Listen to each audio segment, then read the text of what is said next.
Hello, and welcome to Seafood Matters Podcast, the voice of the UK seafood industry. I'm your host, Jim Cowie.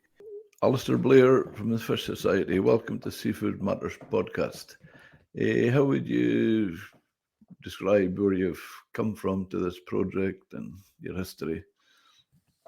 Well, it's been quite a long route, Jim. I am 68 next month, and I started selling fish when I was 22. And I've been thinking about fish for most of that time, not with great commercial success, I must say. So I've dipped in and out of fish over the years, and I combine that with a career in the city where I worked in corporate finance for a merchant bank, as they used to be known before they were called investment banks. Then I was working as a journalist for quite a while in the 90s and the noughties. But I hung up my pen in 2012, I think it was, and I've been working for the Fish Society pretty much exclusively since then. The Fish Society came about as in the early 90s when I decided that I'd like to have my own business, as I had many years before, and to be working for myself. And I came up with this concept of seafood direct to the consumer, based significantly on the fact that there was not a great choice of fish in supermarkets. For instance, I like turbot and Dover sole. Who doesn't? And it was quite difficult to get hold of those anywhere, in fact, in those times. So I wanted a business that had high quality fish direct to the consumer. We started at mail order well before the internet arrived. And then we moved on to the internet pretty early on. I remember our first website was quite exciting in the year 2000, and we've come along since then. We've had our ups and downs, but here we are now. I think we are the UK's biggest online fishmonger, the biggest online specialist fishmonger. I'm sure Tesco's probably sells more fish online than we do, but for specialist fishmongers, we're the one, I can assure you. How's that? I think that really says a lot. And you wouldn't need, I would say, between the fish industry and your finance background, you wouldn't need to look for kicks. You wouldn't need to worry about looking for a roller coaster. I think you've probably been on one most of your life. Indeed, yeah. Well, we've raised the Fish Society has raised 5 lots of issued shares to shareholders 5 times. So we've got about 90 shareholders, and each one of those share issues has been quite an event.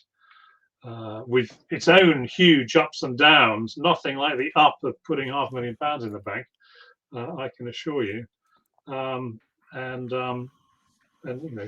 trying to put that to work in the subsequent months and years.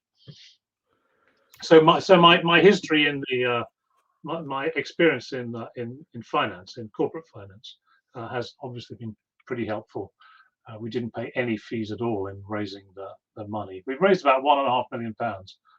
In fact, including bonds, over £2 million from outside investors, without ever paying a fee to anyone. So that's been pretty fortunate for everybody. That's pretty impressive, I would say. It's a wonder RBS or the likes haven't managed to put a spoke in that wheel. Well, here we are. Yeah, indeed. If I could ask you, Alistair, how it's just a wonderful concept, the Fish Society. How did you come out? Was that your own sort of ambition and idea? Yes, it is. It is, Jim. So I'll tell you how this came about.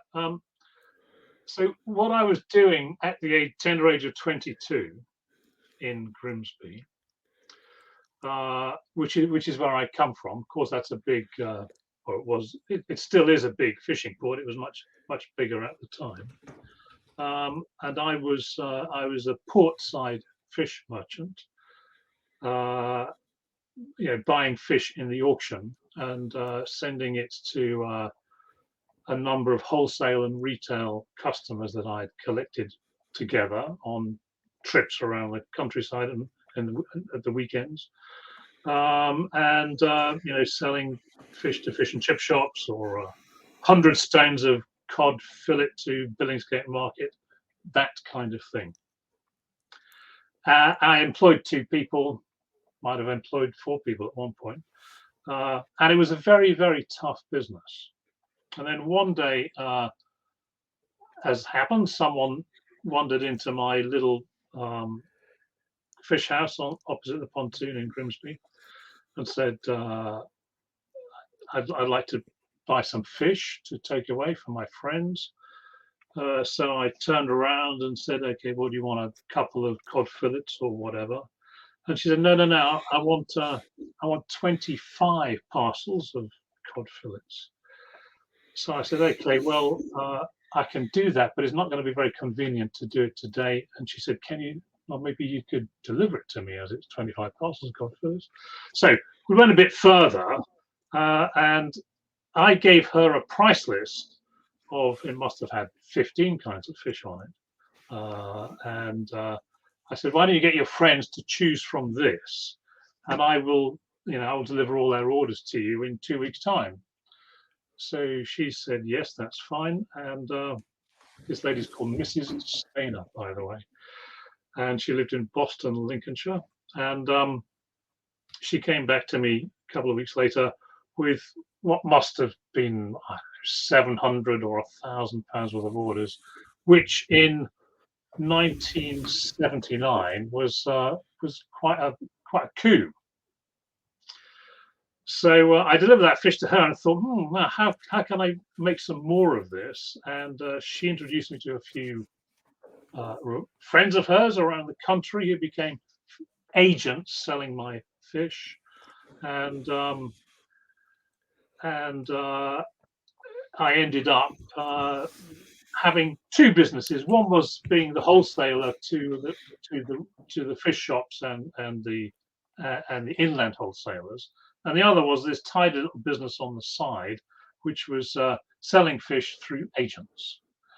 And that selling fish through agents aspect of my business was the most successful, though it was very small.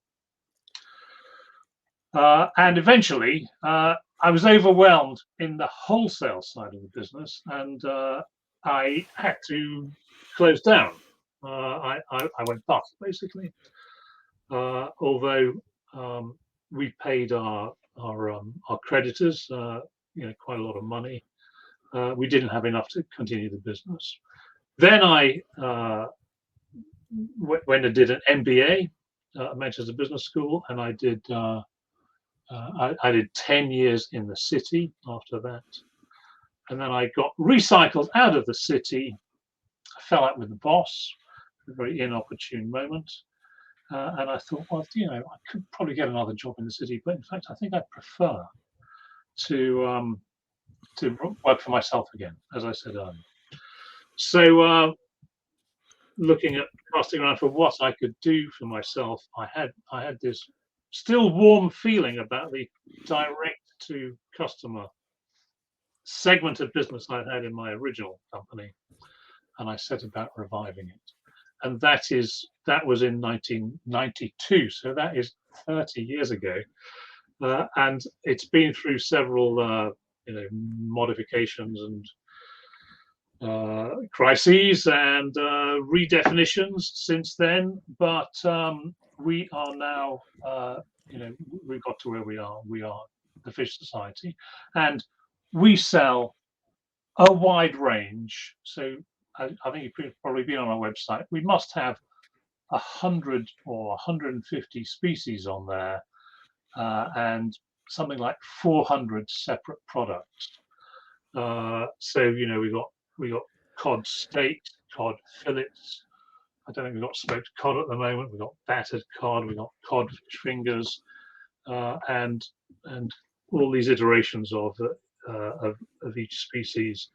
And so I'm sure we've got the widest range of fish anyone's offering on a retail basis anywhere in the world. And I get a kick out of that because I think fish is a wonderful thing to eat. It's very healthy in almost every case. And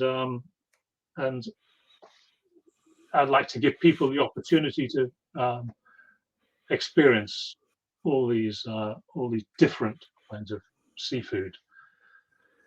I think I've gone on for long enough about that, Jim.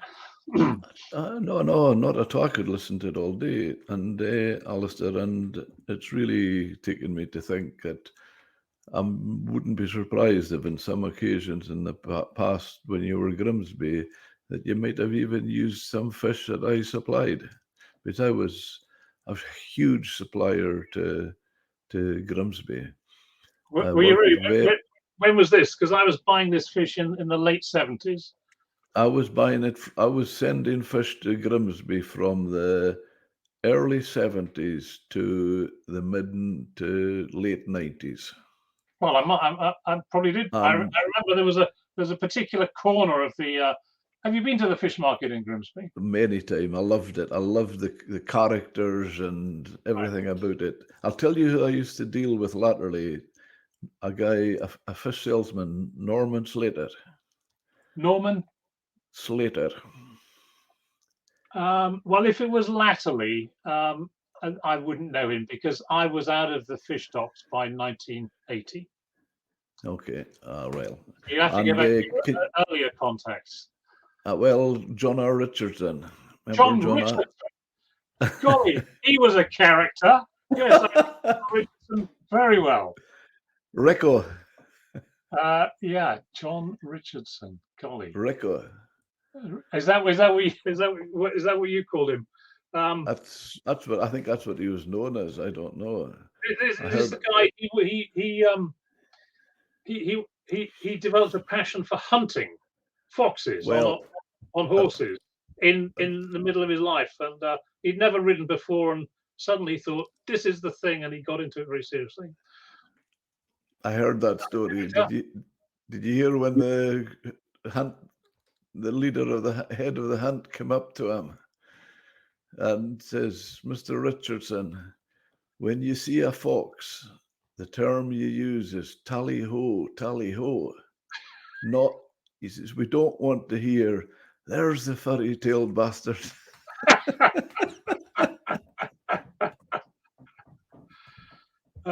God, yes. Well, I knew him, and I knew him well. He was definitely a character. And Kurt Christensen, remember Kurt? Yes, Kurt. Yeah, blonde guy with a beard. That's right, nice guy. Yeah. Yeah. Well, Norman Slater rented a part of Kurt's office when he started. Right.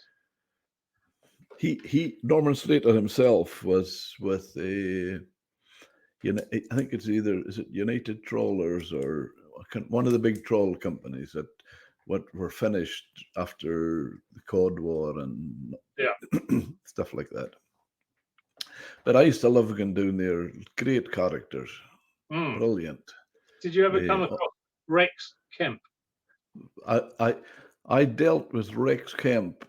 And I was buying dogfish in Lochinver and Kinloch Bervie and sending them direct into Rex Kemp for years.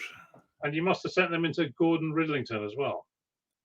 Gordon Ridlington and Harry, there was somebody else, used to be with Colbeck's and left them.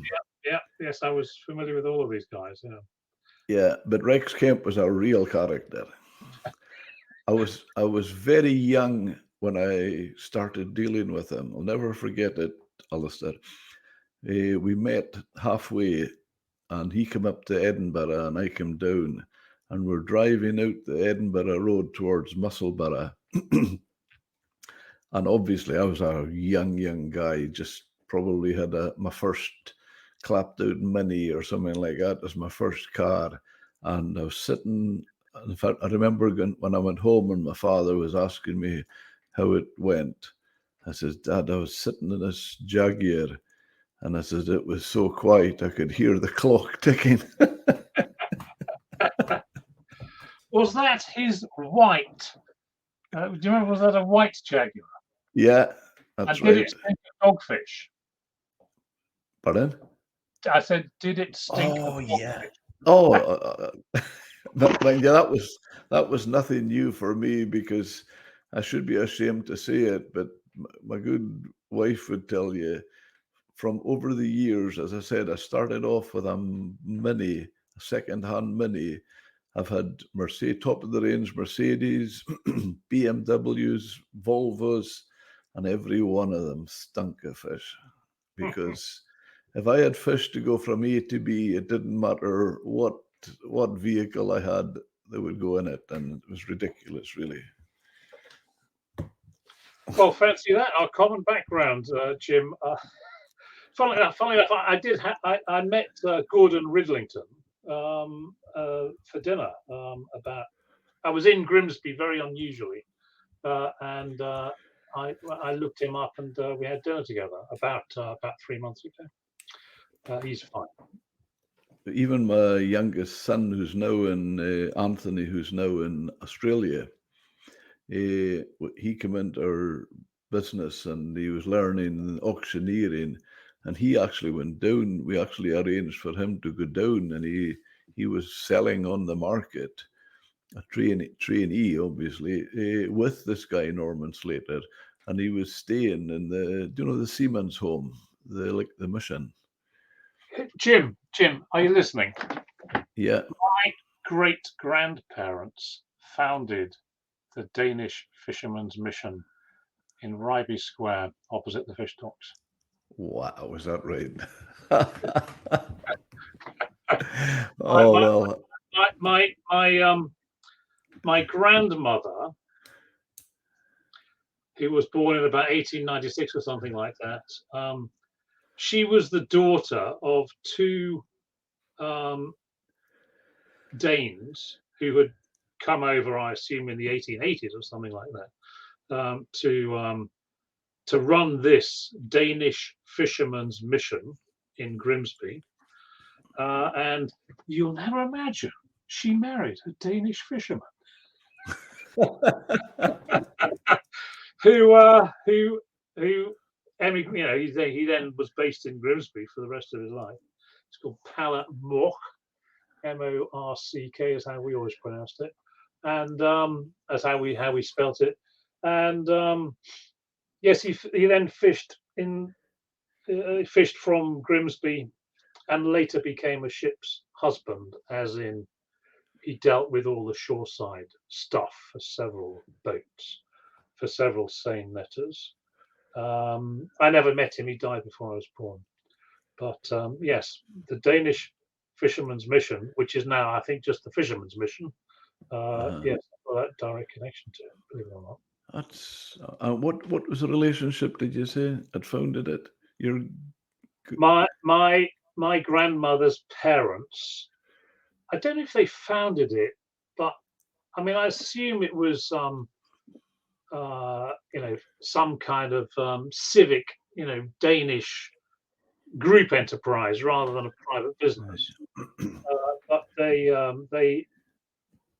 managed it, ran it yeah. at the end of the 19th century. There was a great cooperation between Grimsby and Denmark and the Danes. Definitely, no. Yeah. I mean, When you lots of when you Danish look vessels landed their catches in yeah, Grimsby because there was a very good market for fish here, bigger than the yeah. one. I'll never forget my son Anthony telling us one time that somebody was asking him, a fish merchant in Grimsby was asking him, would he sell salmon for him on the market? And Anthony says to him, the conversation went, Anthony says, is it wild? And fish merchant turned to them and says, "Wild," he says, "they're absolutely furious." Yes, I have heard that one before, Jim. Okay, maybe. Possibly from the same guy. Oh, that's fantastic to get connections. I'm sure you would have been getting. I was in a project from within the 80s. Maybe is it? You say 80? You were finished there. Yeah.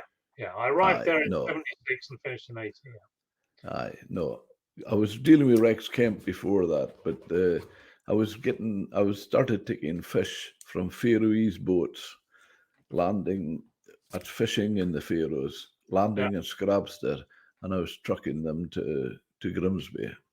Okay. And well, but Rex Kemp was buying a lot of that fish, and that was primarily cod. So he did buy more than dogfish. Yeah, no, dogfish was his second. He had a brief second career in dogfish because that business that you are talking about, which became a very big business, Northwall. My recollection is it was called Northwall Fish. Um, Rex was out of that before I arrived on the fish docks in Grimsby. He'd fallen out with too many people, I think, and although he had some interest in the business, he didn't work in it by this time. But he couldn't not work. I mean, he was that kind of character, and so he found himself a very small fish house just off the docks, and he did dogfish there. And so he was a replica of Ridwin and Alf. What was the guy called? Alf, can't remember his proper name. And Coolbeck. I mean, dogfish were massive in Grimsby at the time. Yeah. And I think Rex just said, "Well, I'll have a bit of that. Send me some dogfish. I'll deal with that." His claim was he was the biggest dogfish handler in the world. I you know about fishermen, their claims. Okay. Get back to Fish Society. Where do you get your fish from now, Alistair? Well, now we get it from. We've probably got 150 or 200 suppliers, and many of these just supply us with one or two items because these are the items that they are very good at. A case in point would be, the halibut farm in Gia. Yeah. Which unfortunately is going to close down this year. They've got an issue with the water temperature. And they're hoping to re-establish it in the Shetlands, I think, or much further north. But we buy our halibut from them. We buy our halibut and smoked halibut from them, or we have done for the last 10 years, and they are fantastic at it. They produce really superb halibut. And he's so passionate of his product. Indeed, he's called Alistair as well, of course. Yeah, that's right. Yeah. And we have a guy we buy our crab from. In fact, we've probably got two guys we buy crabs from. There's someone in the Channel Islands we get scallops from, and some other and some crab products. We buy our smoked haddock from Enderby in Grimsby. I've been dealing with them for 40 years, and so these are the relationships we've got, and we also have suppliers in France and Spain, I think, and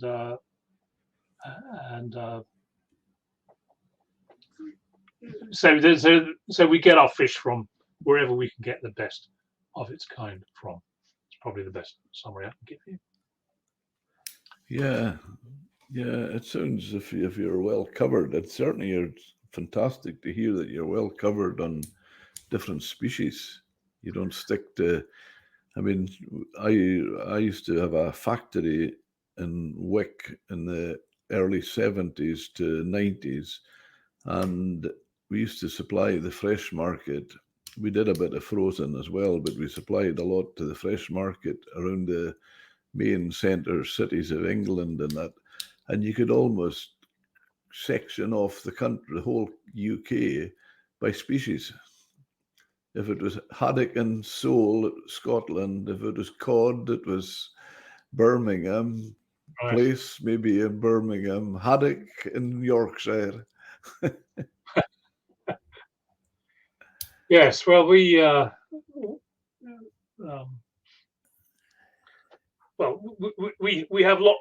lots of suppliers, and you know, we try and find someone who's specialist in this. We deal very fairly with them, and we look to get a very good service from them. And you know, we are approached by potential new suppliers every day of the week, but we're quite picky, as you can imagine, about adding a new supplier. You know, well, what have you know, what have you got? What do you really specialize in that's going to impress us? And if it's the same old, we will tend to pass them by. And it's I think it's fantastic with the variety because of what I said. That I mean, we're classed as a nation to been very conservative in our what we eat and how we eat it. So you're obviously tapping into a market that's trying to look for someone else. Well, yes, yeah, we are definitely specialists, and I'd like to point out that having this wide range of fish, you know, it is quite a burden, because some of these fish,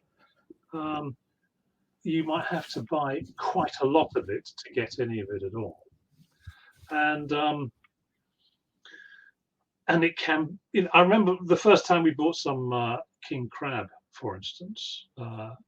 It came from a very northern tip of Norway, where there are no roads. Our pallet had to go on it's called the Hurtigruten. Do you know that ferry that goes all the way up Norway? And it was a hell of the transport job to get it to us. It was onto the Hurtigruten, down halfway down Norway, transshipped into a port there, sent to Grimsby, put on a lorry, come to us. The transport operation alone was very difficult to organise, but a pallet of king crab costs about £20,000, and that was an astonishing amount of money for our little company to sink into one product. But we had been buying it for a king's ransom in Billingsgate, a box at a time. And it was selling quite well.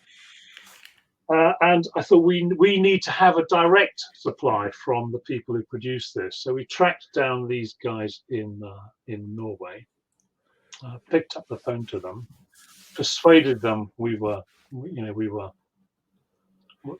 serious, and got them to take out one pallet and give it this special treatment to get it to us. No doubt, we paid for it. But then we have this direct relationship with the producer of this product, and the effort that goes into creating that direct relationship with someone who's used to sending all their fish into getting rid of it by the lorry load. You need a lot of time and resources to deal with that. We've just got some boccheronis from Spain, and we were looking for a new supplier of boccheronis about 2 years ago, and I remember spending hours on the internet eventually finding two small independent producers of boccheronis operating from something not much more than a shop, apparently, with a bit of local distribution around the north of Spain. And then there were many emails backwards and forwards about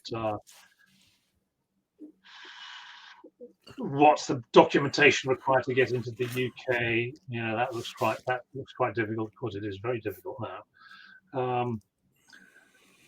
But eventually, half a pallet of these very fine boccheronis arrived, and we've been selling those on our site ever since. And we just ordered some more from the same guys.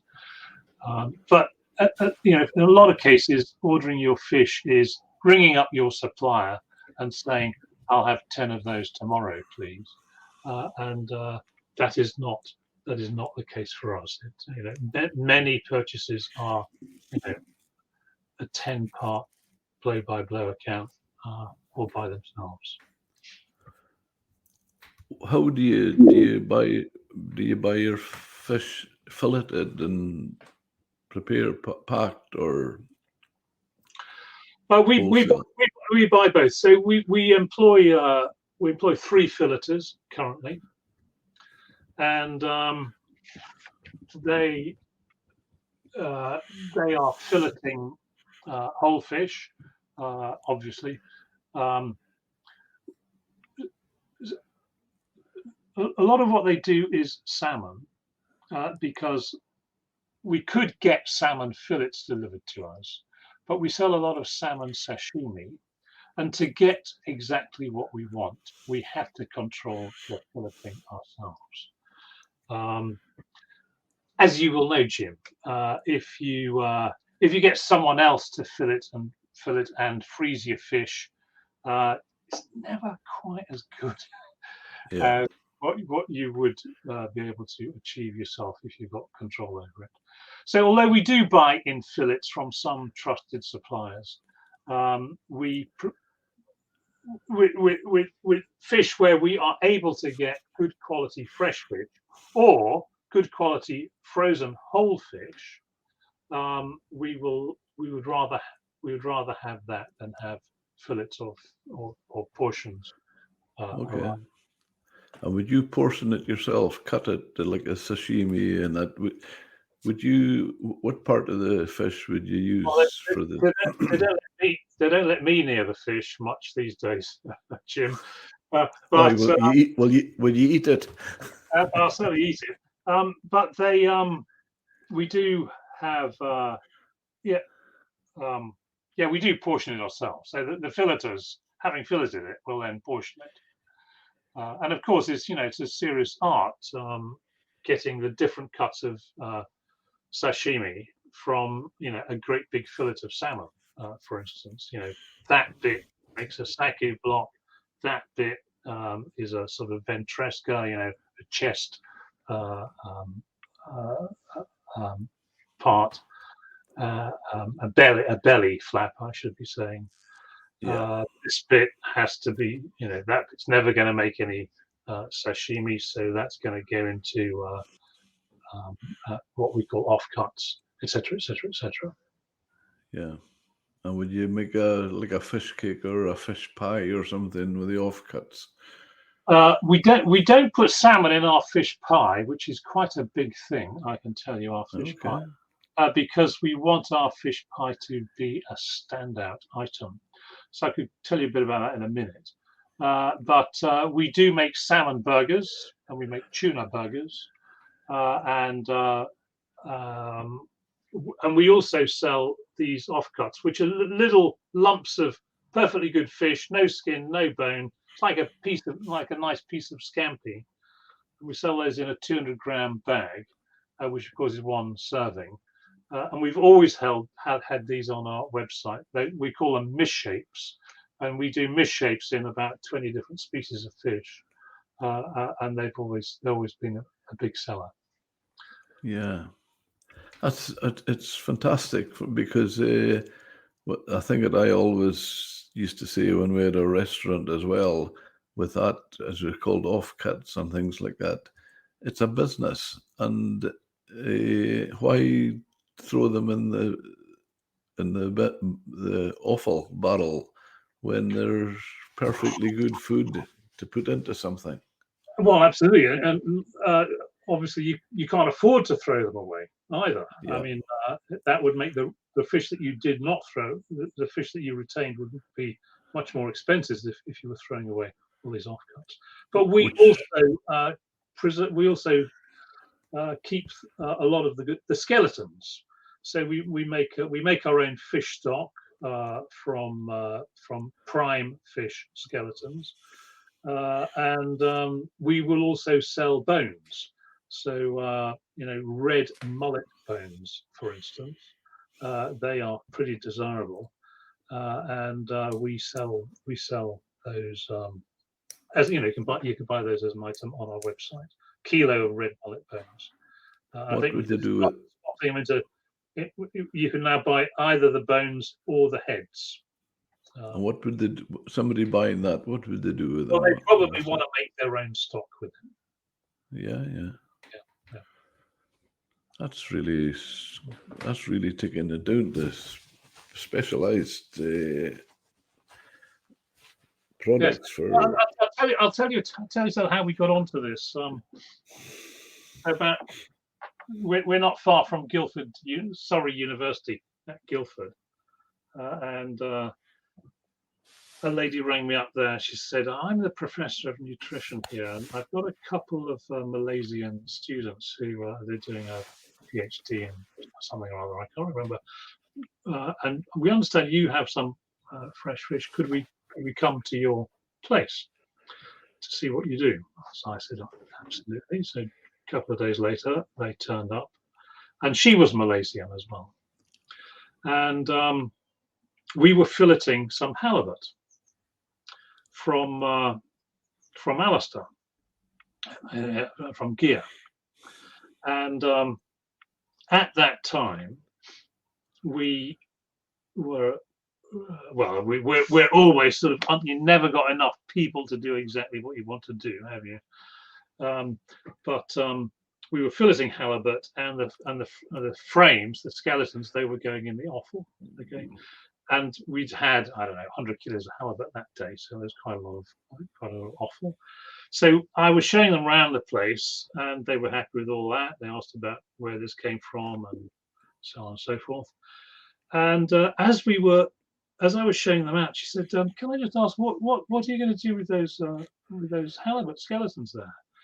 And I said, "Well, it'd be nice to do something with them, but we don't have the resources. They're going in the bin."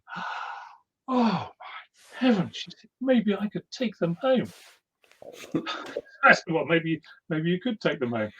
So I furnished her with a couple of black bags, and she and these two students took 50 kilos of halibut skeleton away, demonstrating to me that there is a hot demand for skeletons, and you really shouldn't be throwing them away. You can sell them. Well, you can't sell them all.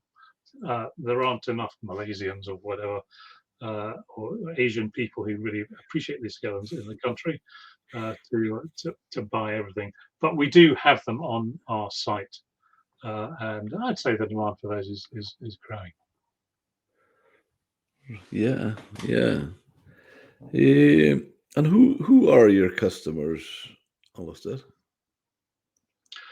Our customers are all private individuals buying for delivery to their houses, and they are going to serve the fish themselves. I say all, that's probably 96% by number and value of our customers.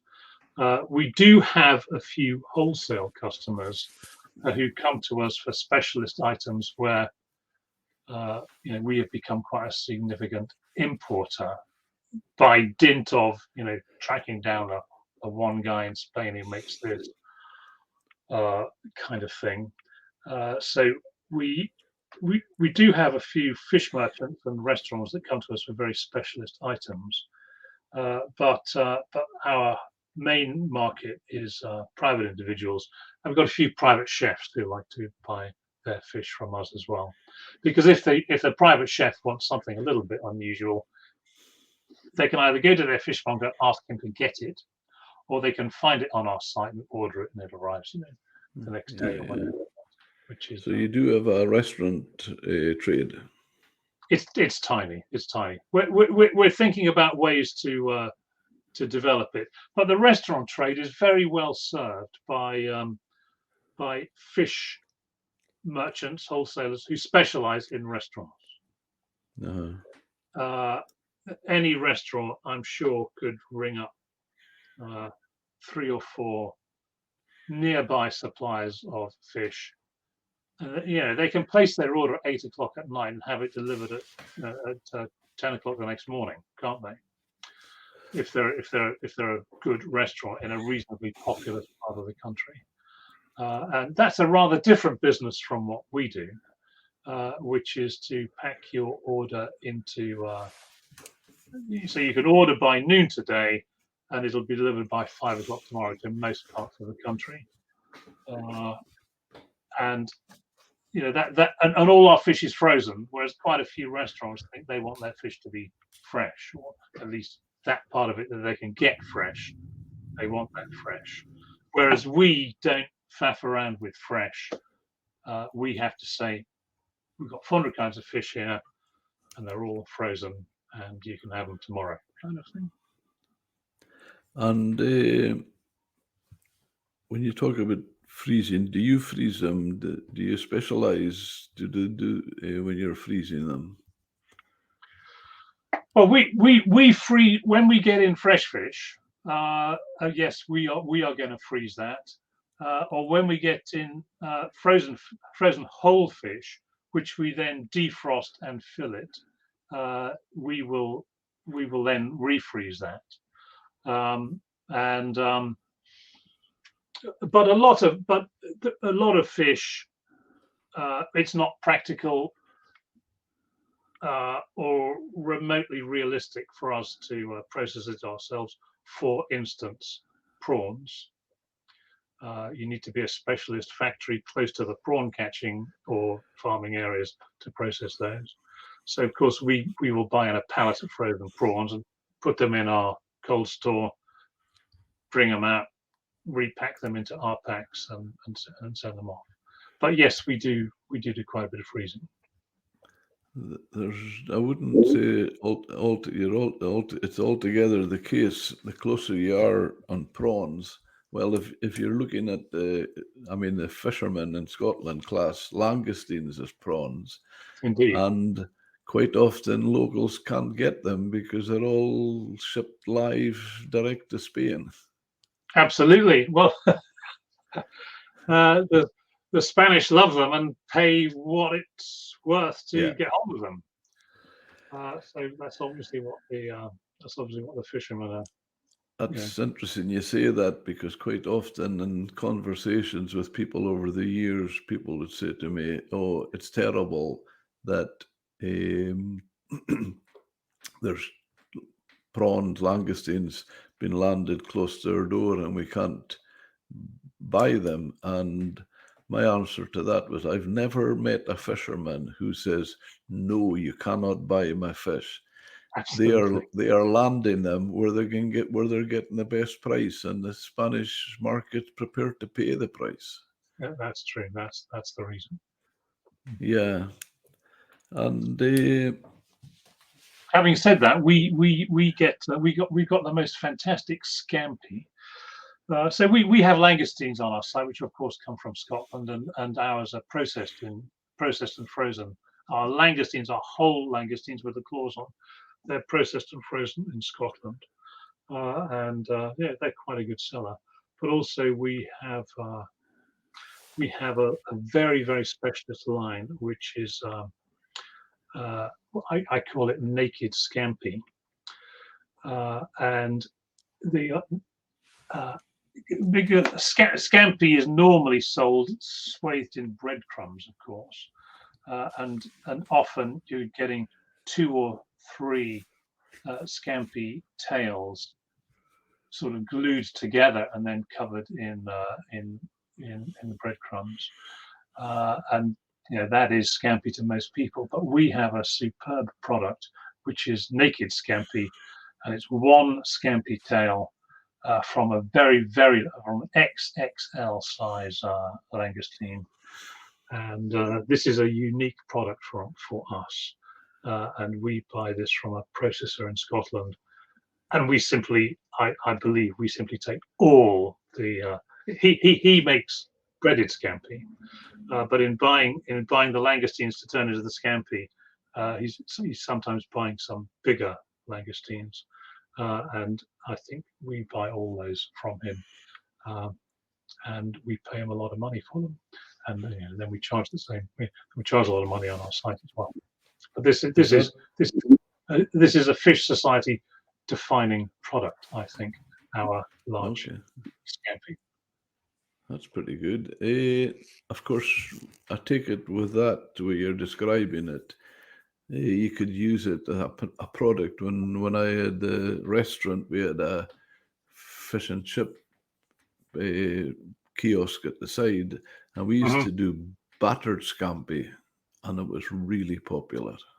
Yeah, what a fantastic product. Well, we tracked down a guy in Northern Ireland actually who makes battered scampi for the Northern Ireland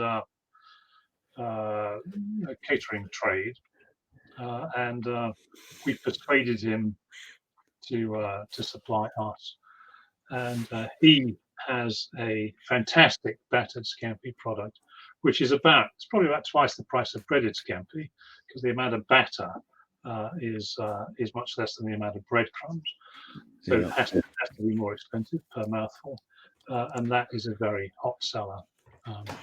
That's another Fish Society defining product. You can't get that anywhere else. Yeah, I'm sure there's some of your market would maybe often prefer fresh fish to frozen. How do you deal with that?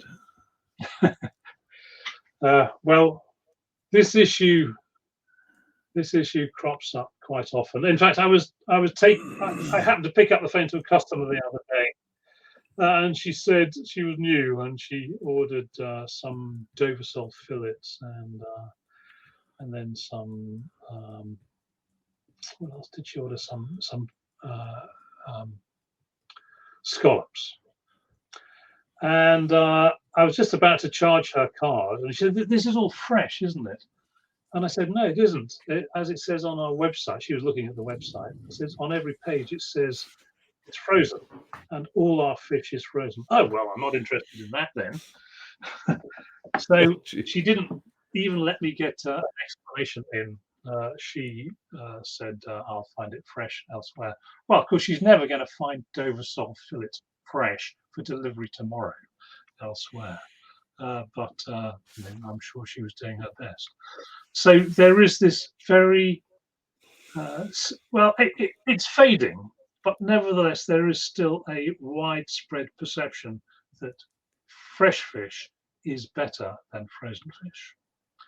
And I think this is probably only true in one instance, which is where you are buying the fish from the fisherman, and you're going to take it home today and eat it in the next 24, 48 hours. Undoubtedly, this is the height of the fish experience. But if you're buying fresh fish in a supermarket, these days, although you don't realize this, it has been frozen and it's been defrosted to make it look fresh.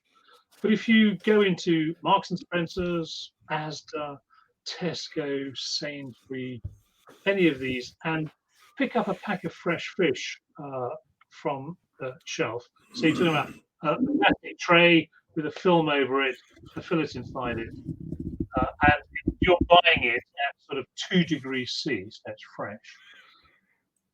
I guarantee on the label at the back it will say something along the lines of, in fact, I've got a Marks and Spencer label right here, Jim, and it says, This product has been frozen and returned to chill temperature. Further freezing will not affect the quality. And that phrase, or something along those lines, is on every supermarket pack of fresh fish. So it has been frozen, but because it's a bit of a lie, really, isn't it? They present it as fresh because they know people prefer fresh, for whatever reason, without them really revealing that it has been frozen. Now, there is a reason. There's a very good reason why fresh fish historically had a better reputation than frozen, and that is this: in the 1920s and 1930s and 1940s, when commercial freezing began to take off in the fish trade, it was, of course, applied to the cheapest fish on the market. So imagine the Grimsby fish market, 1937 or 1947, 10,000 totes of fish. This fish was caught by that trawler, by that little local seine netter 3 days ago. It looks fantastic. 100 yards further down the quayside, this fish was caught in Icelandic waters 2 weeks ago, and frankly, it hasn't gone off, but it's not as good as it was when it was caught. So the guy with the freezing capacity, he's going to buy the cheaper fish, pretty obviously, and that is going to be frozen because that is the only way to get it to market in an eatable state. So when it gets to market and it's defrosted and eaten, it doesn't taste as good as the fresh fish for pretty obvious reasons. So when freezing came along, it was applied to the cheaper fish that needed to be frozen, frankly, to get it to the market. Now, all that is past history. Fish is now very scarce. It's looked after. No one catches fish at sea these days and comes back to port to sell it fresh 2 weeks later. Okay, and a lot of fish is caught, is catch to market within a week, and all fish is of a much better quality. But if you freeze the fish at the point, when it's landed, you are just freezing it as it is there and then. And if you freeze the best fish, when you defrost it, you've still got the best fish. However, that old saw, fresh fish is superior to frozen, still lingers in people's minds. I don't think I've really explained that very well, but I hope I've got the point over that.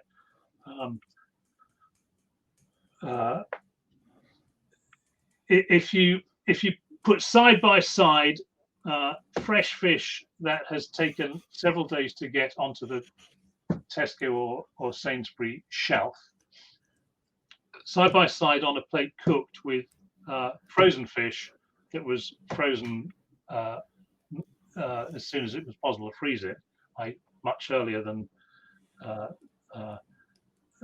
in other circumstances, you will not be able to. 99 people out of 100 will not be able to tell the difference between the two. You're saying that you're not explaining it very well. I think you've explained it absolutely perfectly, Alistair, because really what you're saying, and obviously with your experience so long in the industry, I think the whole crux of the matter is good provenance. And if you know where that fish is coming from, and you know about it, I totally agree with you. And I've worked. My father was a fisherman. I've been in the fishing industry. I'm 73. You could say probably close on 60 years between school days off and that. So I've been involved with fresh fish all my life, but I would 100% say the way you've put it there is absolutely spot on. Good provenance, starting with a good product. It is absolutely as good when you thaw it out as sitting alongside fresh. I honestly believe that. Right. Yeah. It's how the fish has been handled, the provenance, and well, the provenance really includes how it's been handled all the way down the line, doesn't it? Yeah, Provenance, you think of which sea did it come from, but really it's who caught it, how well did they look after it uh, up until they landed it, how well has it been looked after since then. It's the handling of the fish which is much more significant, and the age of the fish is much more significant to the eating experience than the simple fact of whether it was frozen or not. And to banish all frozen fish on the grounds that that woman customer I was talking about did last week is just a nonsense. But you can't always explain that to people. and how do you keep it frozen when you're delivering it to people, sending it out? So we have some very superior. We used to use polystyrene packaging. Of course, that became pretty unacceptable over the last few years. So 2 years ago, very, very expensively, we switched to some very superior cardboard packaging, which is very thick. And we put your fish in there with some dry ice. Okay. And we give it to, then it's all sealed in. And we give it to the courier at 5 o'clock in the evening. And he's going to deliver 99% of those packages by 5 o'clock the following evening, and they will still be frozen thanks to our packaging and the dry ice. Yeah. However, I should go on to say that this little leaflet I was quoting to you a while ago, which has got the Marks and Spencer label in it, explaining that. I'll just read it again. This product has been frozen and returned to chill temperature. Further freezing will not affect the quality. So, of course, it's quite significant if M&S says you can refreeze, because this is another issue. Can you read that there, Jim? Hang on, sorry. Never refreeze defrosted food. Never refreeze. Okay. Yeah. This is another burden for us to bear, because 1 to 2% of our parcels arrive a day late. So we book them on for delivery tomorrow by the courier to Lincoln, and next morning they ring up and say, "Sorry, your package is in Cornwall." And it'll get to Lincoln tomorrow. And of course, the dry ice isn't going to last that long. So the fish will likely be defrosted, but still very cold when it arrives. And we must have delivered 500,000 parcels of fish. And I suppose 4,000 of them turned up defrosted, but still cold. So I've had 4,000 conversations with people who said, "Oh, my fish is defrosted," and I'd say 8 out of 10 of them are perfectly happy to be reassured by me that you can refreeze it, and if you think there's some difference when you eat it, let me know, and I'll keep you happy. But the other 2 out of 10 just will not have it. They've been brought up on never refreeze defrosted food. So I explained to them, well, you can refreeze it if it's still cold. This edict, never refreeze defrosted food, that is very important if you're trying to put a message out to 60 million people, because those 60 million people include 600,000 idiots who will get something out of the freezer, leave it on the kitchen surface, go and do something else, change their plans, encounter it again, 2 days later, it's been on the kitchen surface all that time, and refreeze it. That is obviously a very dumb thing to do. And just to protect those people against themselves, the message in the market is never refreeze defrosted food. However, as you will know, refreezing after defrosting is a widespread practice. Almost all the frozen fish in supermarkets has been defrosted and refrozen because it's been done under controlled conditions. So it's never been allowed to get to room temperature. You've got to keep it under 4 degrees C. This way, the harmful elements, the bacteria that creep in at high temperatures, don't get a look in, and refreezing in these circumstances is perfectly safe. Hence, we now send out with our all our packages this leaflet that says not frozen, not a problem. Say here, ideally every order would arrive frozen, around 95% do. The rest arrive very cold, which is fine, as we explain inside. And inside is the explanation that I've just been going through with you. And another page that says, and while we're on the subject, here's our best advice about defrosting. Can't remember what the question was, Jim, but I think I've run out of answers there.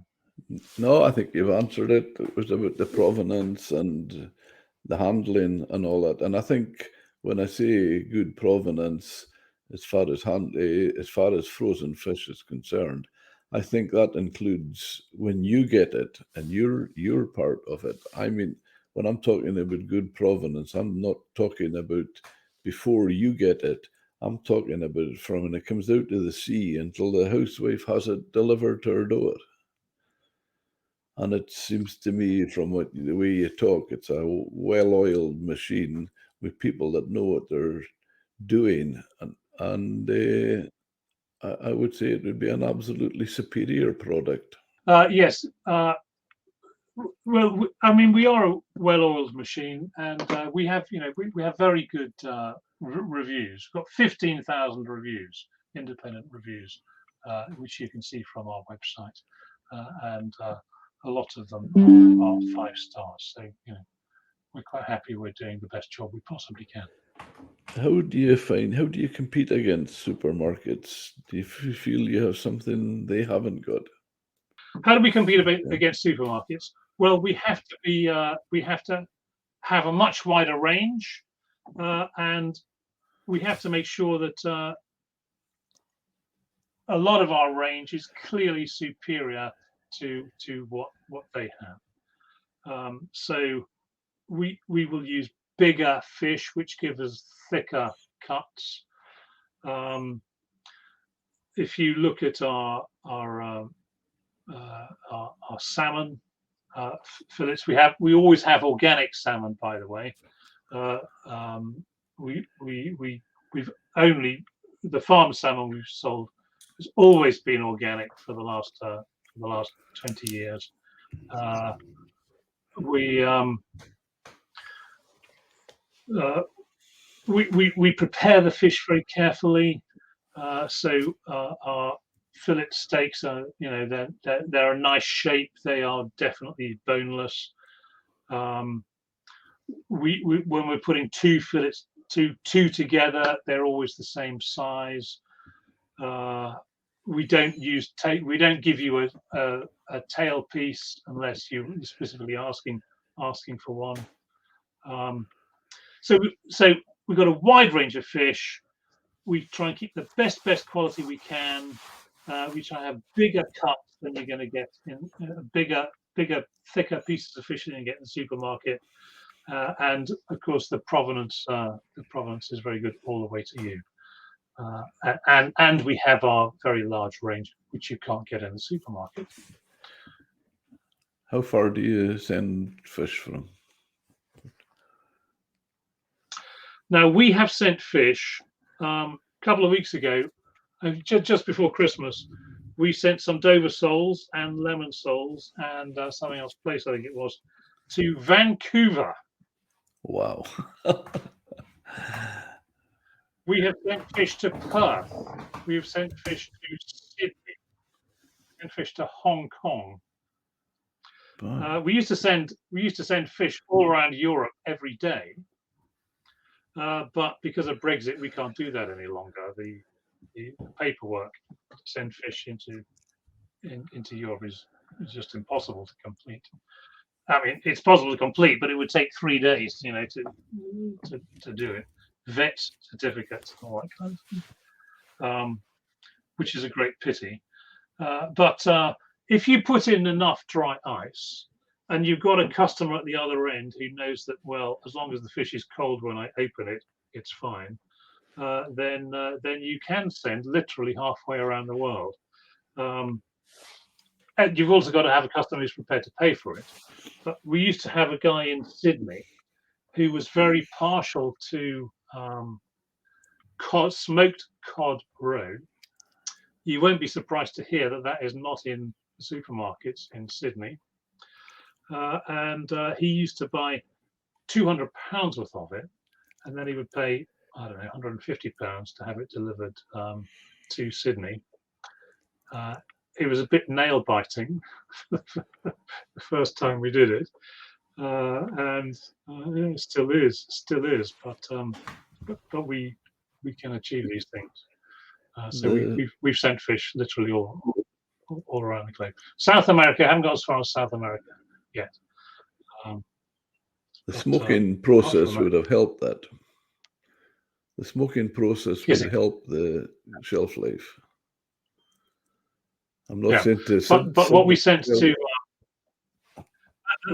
it was smoked cod roe we sent to Sydney, but the shipment to Perth was cockles, believe it or not, shelled cockles, which were not smoked, and they were quite a challenge to keep those frozen all the way. A lot of dry ice went in that part. That's pretty impressive, considering the amount of shellfish that Australians have. I think our son's there, and we've been a number of times, and I kind of feel that they've got the edge on us as far as shellfish concerned, but I think we've got the better variety of whitefish. Yes, I think I'd agree with you. I was in Australia a couple of years ago, and the fish. In fact, have you been there, Jim? Pardon? To Australia? Have you been to Australia? That's what I'm saying. Have you done the tour of in Sydney? Have you done the tour of the Sydney fish market? Absolutely wonderful environment. That's a brilliantly exciting place. Yes. So I had the tour when I was there, and I was the only person on the tour, so I had individual attention, and there were some very, very exciting fish there. I remember the guy held up a pipe fish, which was 2 feet long and 2 inches wide at its widest point. Very exciting, and lots of oysters and lobsters and similar there. Yeah. It's fascinating watching the guy. One of the guys is standing there all day shucking oysters. Golly, that would be a bit of a boring task. Yeah, indeed. Alistair, could I ask you, how do you address sustainability?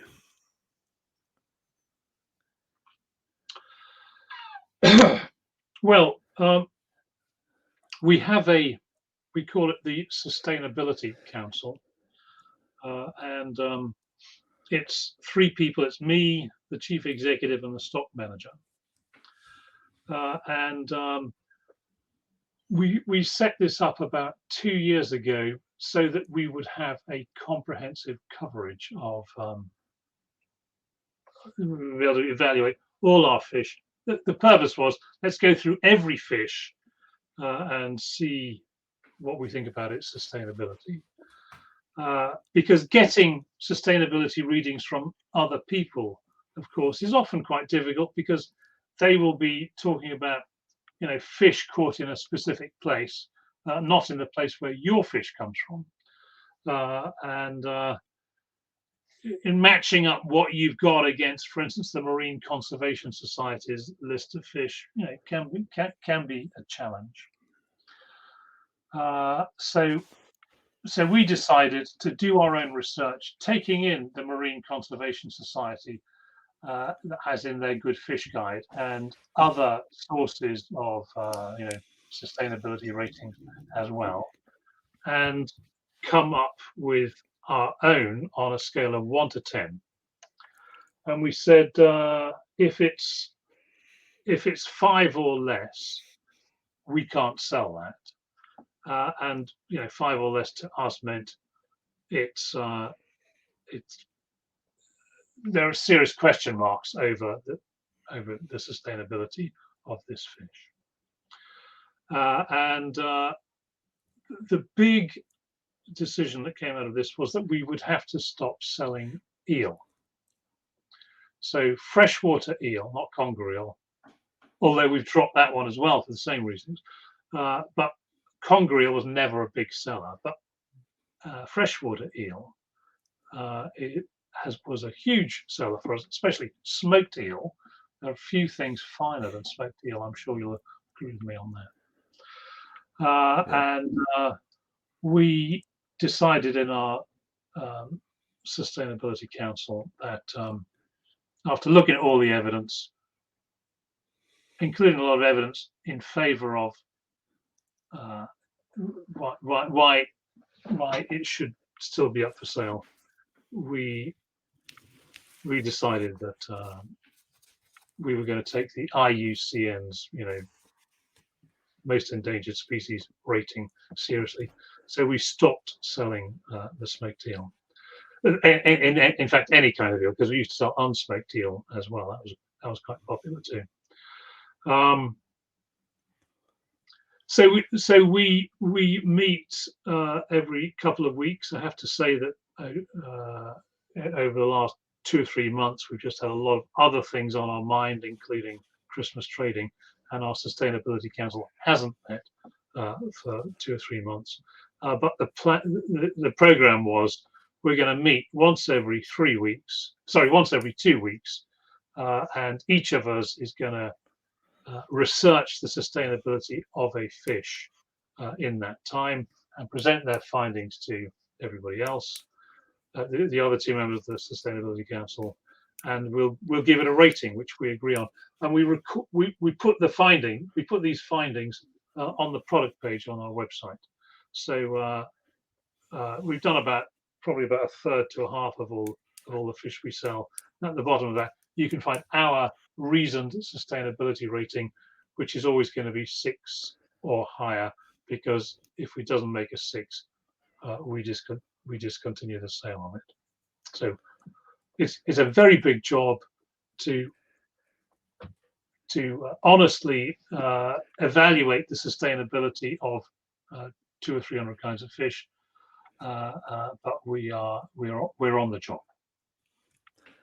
I mean, you mentioned MSC. I feel that there's a huge discrepancy between them and fishermen, and they see their findings as a flawed science. And one of the things I'm not going to go into the theories of it just now, Alistair, but one of the things I feel is wrong with them, they've got this, I'm sure you've seen it many times, they've got this traffic light system where green is go, yes, you could eat that species. Amber, they're not so plentiful, you could eat it in lesser numbers. And red, don't eat it at all, it's unsustainable. And ask anybody involved in the fishing industry that I know of, and they'll tell you fish conservation is far more complex than 3 colours. It's a far bigger subject. And as far as certainly around Europe, North Scandinavia and countries like that, the quota system is so tightly monitored and governed, that I think that to a degree on the catching sector, sustainability is taken care of by how closely the fishermen are controlled in what they land, species by species. Yeah, yeah. Well, it's a very complex subject, as you say, and I am not at the fish catching end of the industry. I do, however, think that fishermen are inclined to overfish if they get the opportunity to do that, even if enlightened souls in the industry recognize that a stock might be overfished. That doesn't stop the people who have no interest in sustaining the fish going and getting more of it. The tragedy of the commons, I'm sure that has you've come across that metaphor, if that's the right word, a few times. And therefore, I standing from my viewpoint, which is that I'm not aboard a fishing vessel, I'm not a scientist, I'm not monitoring the catches. I just know what people want to buy, and I want it to be sustainable. I am inclined to go with what the scientists say, because if they are wrong in the sense that they've been too cautious, then it's a self-correcting syndrome. If the scientists say you can only catch 20,000 tons of that in that sea area next year, because that's the maximum sustainable yield, and they're wrong, and there was actually scope to catch 40,000 tons there, that will be self-evident to all the parties, including the scientists, within 18 months. And for this reason, I would always follow the scientific advice. I would not discourage you from that, and if I come over anything else, I'll apologize. But what I was getting at, I mean, yes, I think you're quite right, and it's sensible and responsible to follow the scientist. But when I was talking about the MSc being classed as a flawed science, I wasn't talking about scientists at large. There's the ICES scientists who pretty much decide the quota year on year, and they've increased cod by 66% for the UK fleet this year. Yeah. And the MSc scientists are saying we should be stopped catching it. It's so, right. And by no way am I, please, by all means, continue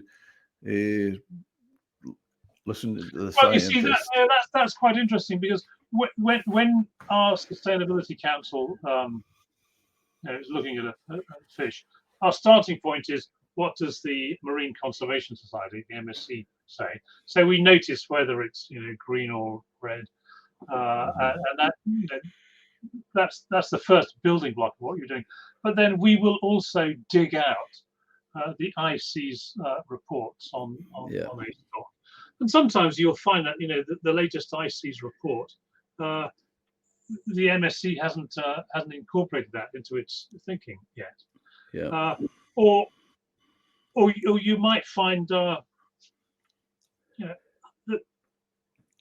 ICES is saying this stock from this area is sustainable, and the MSC might not recognize that, might not deal with that particular area. So we do our research quite deeply as the to get to our sustainability ratings and including looking at any IC's information. Well, I commend you on that, because you're obviously, what you're saying there, you're not just listening to one version of the story, and that's all I would say. I would say, well done on that, because that's exactly what you need to do to get the true. I mean, I'm always a bit skeptical of MSc, MCS, all that people, because look at their website, Alistair, and the first thing you see when you open it is a big box, donate here.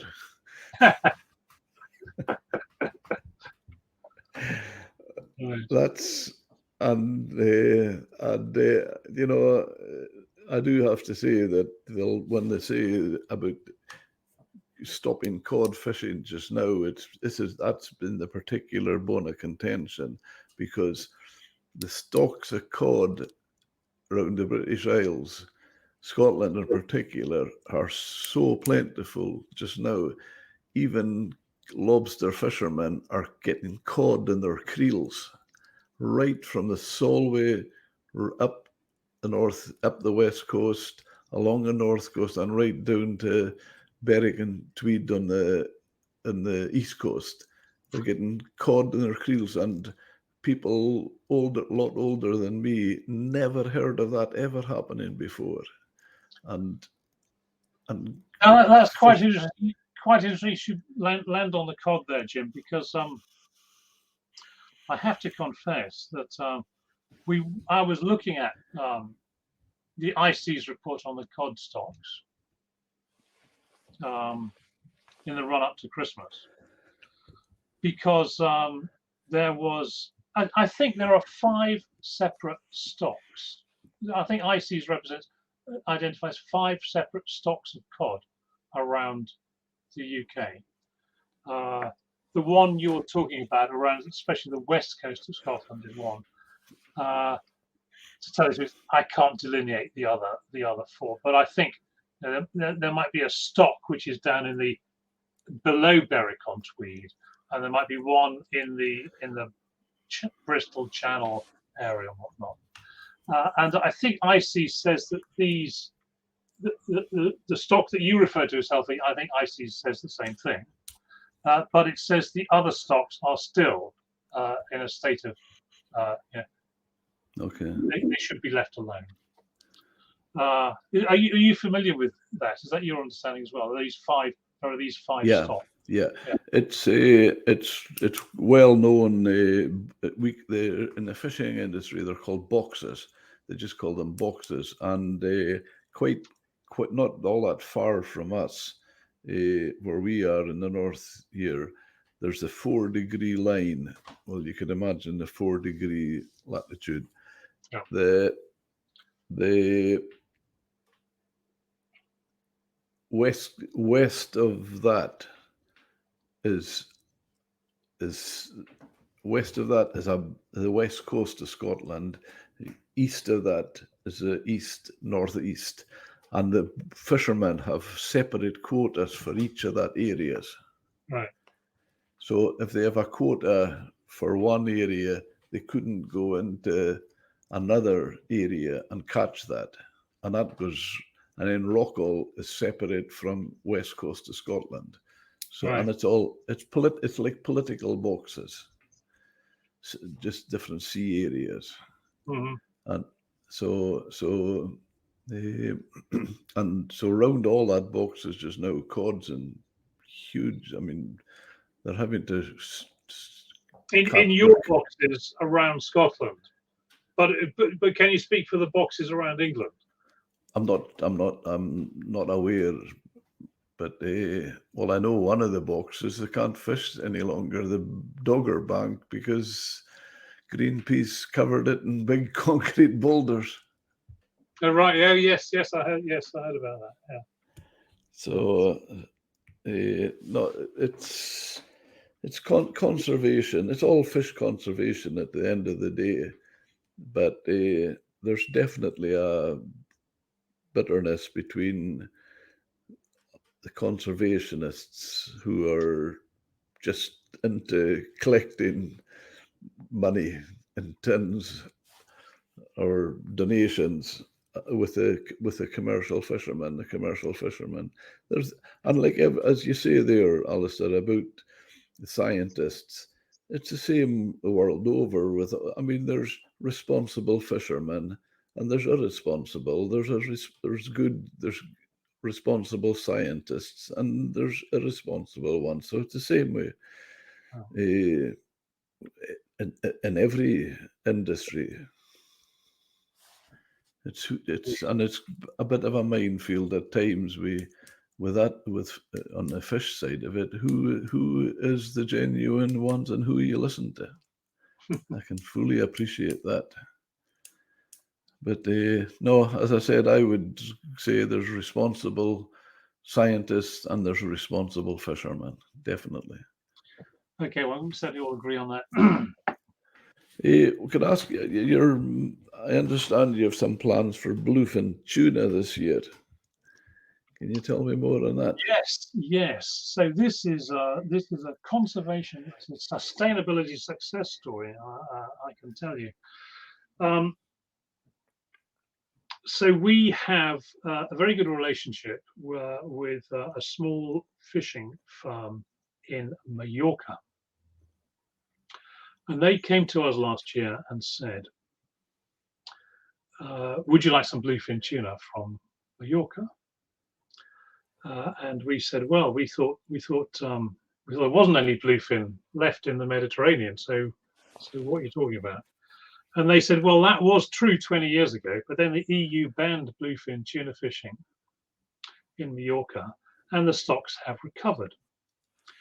So now there is a very carefully monitored quota for catching bluefin in the Mediterranean. And we in Mallorca have, I don't know what it was, 20 tons or 50 tons or something like that. And we are very good catchers of this tuna. And at the moment, because Mallorca is an island, it's quite difficult to get the tuna off the island and get a decent price for it. And we can get a good price for it in the summer when the island's packed with tourists, but the rest of the time the price is quite low. So we're looking for some new markets. So we went out to Mallorca and met these guys. We went fishing with them. In fact, Jeremy, my colleague, he caught an 86-kilo tuna. A nice photograph of him catching bluefin tuna, and it all checks out. So we are going to be importing wild bluefin from Mallorca later this year. The season starts, I think the season starts in May. And we are expecting our first consignment of frozen bluefin from Mallorca in about July. And this will be a very special product because most of the bluefin that's sold at the moment is ranched. It comes from a couple of companies in Spain who ranch. They essentially farm their bluefin and they feed it up to marketable size. But ours is going to be entirely natural and wild, and we think there's going to be a very big market for it, and we will be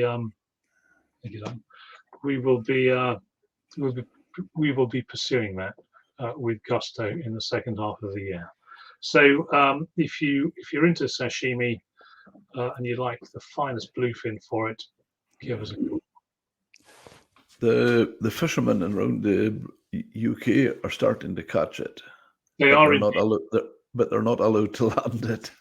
No, we don't have a quota. No. I think there are certain circumstances in which you can land it because we have been offered some UK caught bluefin, and it may well open up over the next few years as the seas get warmer. This is one aspect of that trend. But at the moment, the guys we are dealing with in Mallorca, they are free. This is super frozen tuna we're talking about. So they freeze it at -60. Okay, Wow. we have -60 freezing as well.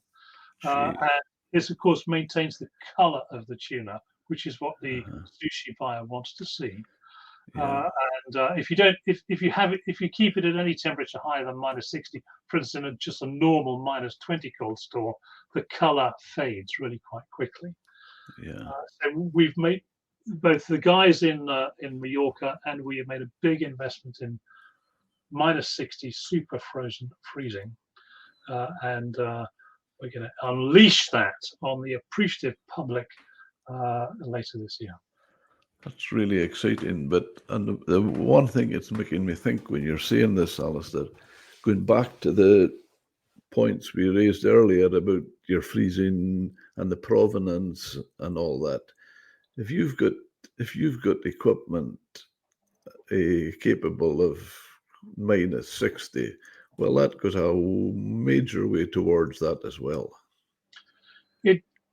It does. We don't keep everything at -60, I should say, but you know, this fantastically supreme product has got to have the most careful handling, and you know, it deserves to be kept at -60. By the way, we turned our -60 freezer on about 1 week before Putin invaded Ukraine. And we were crying when the electricity price went up because the cost of maintaining this freezer is astronomical. We keep our yellowfin tuna in there at the moment, which is the main tuna we currently sell. And that also has this color degradation problem, which is solved by the -60 freezer. But we are looking forward very much to filling it up with our own bluefin later in the year.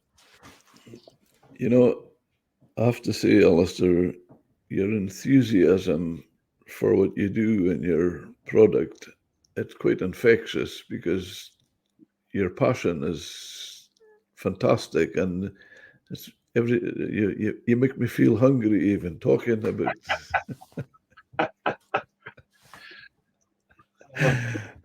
which I think goes a long way because it's very true as I say, and lead by example, and it comes from the top.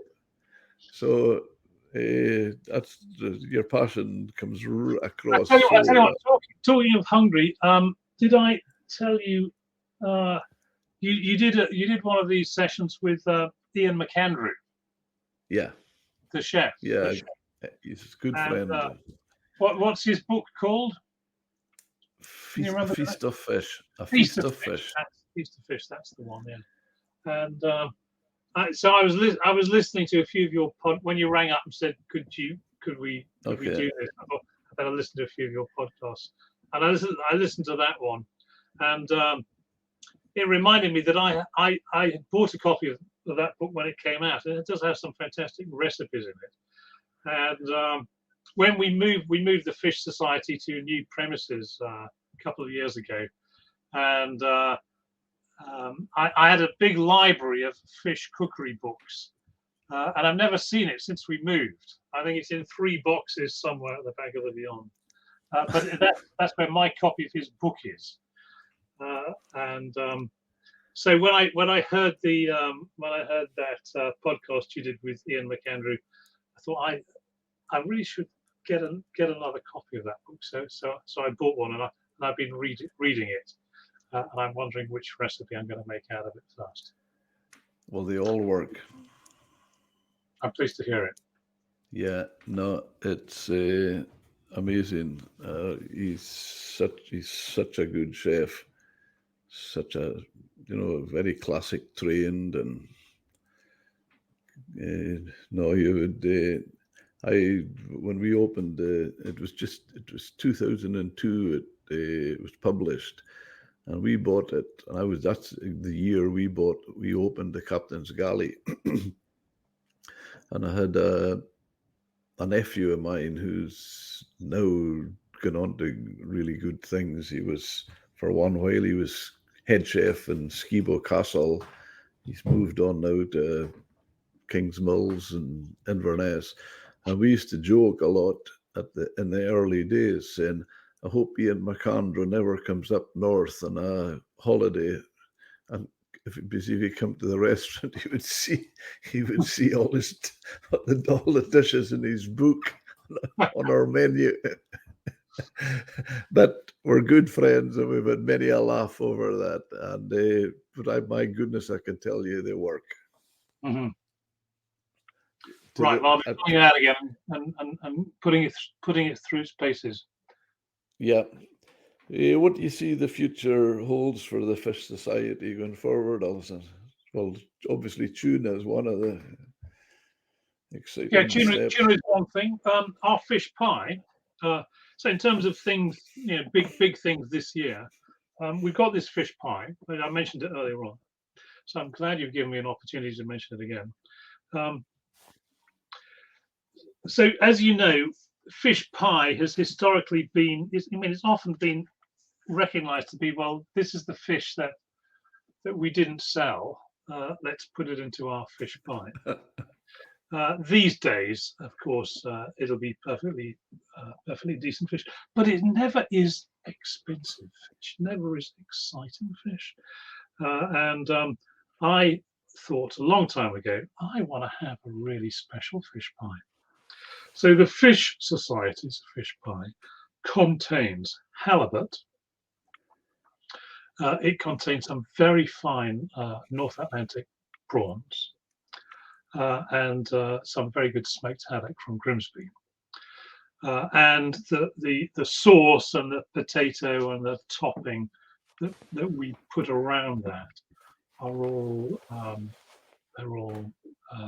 top quality. I should add that we have our own production kitchen, which we started in a production kitchen. It was in a container in the car park.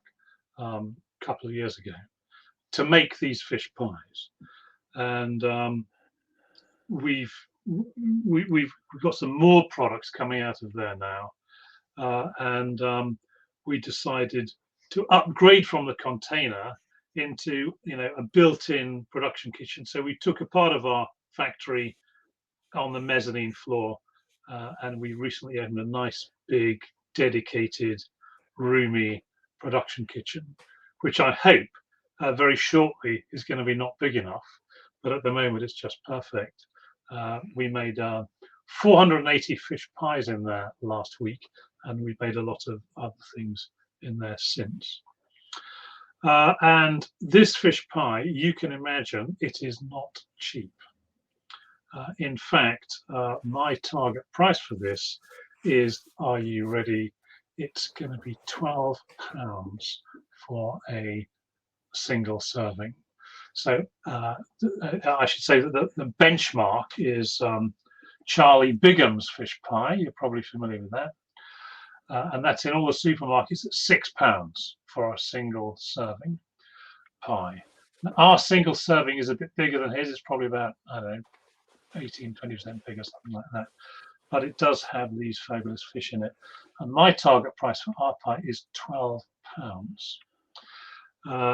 as that's the retail price for this pie, which we sell it on our website at £12 at the moment. But I want to get it into retail establishments. So at some point in the next couple of months, I'm going to be knocking on the doors of some of our more upmarket farm shops around here in Sussex and Surrey, offering them the opportunity to sell our £12 fish pie. And everyone I have spoken to about this so far has said, you must be off your head. Who is going to pay 12 quid for a fish pie?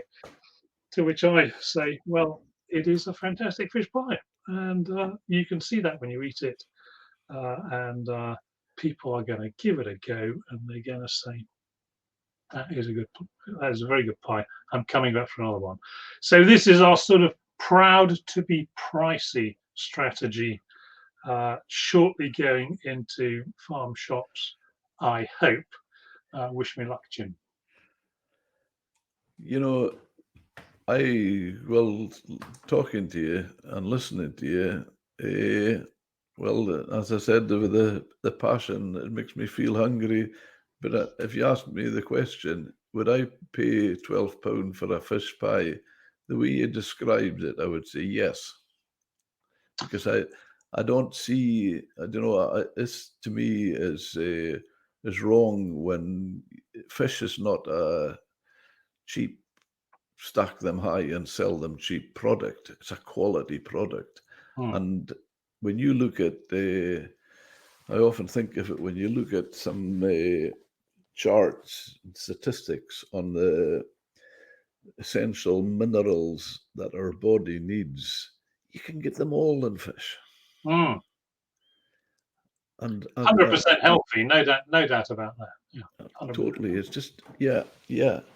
And I mean, I do feel that slowly we're coming away from would like to think anyway, that we don't associate health with the food we eat. We see health and keeping ourselves well with either in a tablet or a capsule, where it's got to be in the food we eat. And fish ticks every box when it comes to nutrition and the minerals that we need and everything. So no, I don't think it's. I mean, well, how do you judge expensive? Precisely. Well, we're producing the Mercedes of fish pies. That's another great way of putting it. Exactly. Get that out there to the public, and I'm sure they will. I'm sure enough of them will appreciate it. Let's keep it British. The Rolls Royce. The Rolls Royce fish pie. The Rolls Royce fish pies. That's what it is. Yeah. Oh well, good luck with it all. Good luck. I've really enjoyed talking to you about your venture, and it's very exciting. Well, it's been quite exciting going through all these old musings with you. I don't know if they're going to entertain the people who might turn on the podcast, but it's been a very happy chat between you and me, Jim. Very nice to. Well, absolutely. Especially, my goodness, the last thing I expected is to be digging up old characters like Rex Kemp and that, because he was a brilliant character. I really liked the guy. He was, yeah, a brilliant tyrant. You knew when he wasn't happy, that's for sure. Oh, definitely. But I was getting a penny. It was old before decimalization. I was getting a penny a stone. That was my commission for buying the fish, the dogfish. But I've seen us putting 10 to 12 lorry loads in a week to him. And you're talking 300-400 boxes on every lorry, so colossal. I remember seeing them piled up in Grimsby. I don't think you were sending those to him, were you? You were sending those for sale on the market in Grimsby. No, the dogfish were going direct to Rex Kemp. Were they really? Well, maybe there was some aspect of his dogfish career that I didn't quite latch onto. Yeah, I can't remember him buying lorry loads of fish, but yes, he was he was certainly a character. Still, he's still skulking around Grimsby. Is he really? Yeah, I don't think he's in the best of health, but okay. Gordon Rislington had bumped into him fairly recently. But because back, and when you go back to the old days of the Grimsby Fish Market, there were so many big characters, all different. Wow. It was fantastic. I loved going to Grimsby. Good. Yeah, I loved my time and going back and forth to Grimsby, and I went a lot in every opportunity. So no, I've lots of very happy memories of Grimsby. I'm pleased you do, and I do too. I spent 4 very formative years on the fish docks there. well, I won't go into all that. Jim, you and I, we've both got other things to do, I'm sure. Yeah. Well, thank you very much, Alistair. I really enjoyed the conversation, and good luck with your future, the Fish Society. We'll talk again, Jim. I'm sure it's been very nice to meet you, and thank you for this opportunity. Thank you.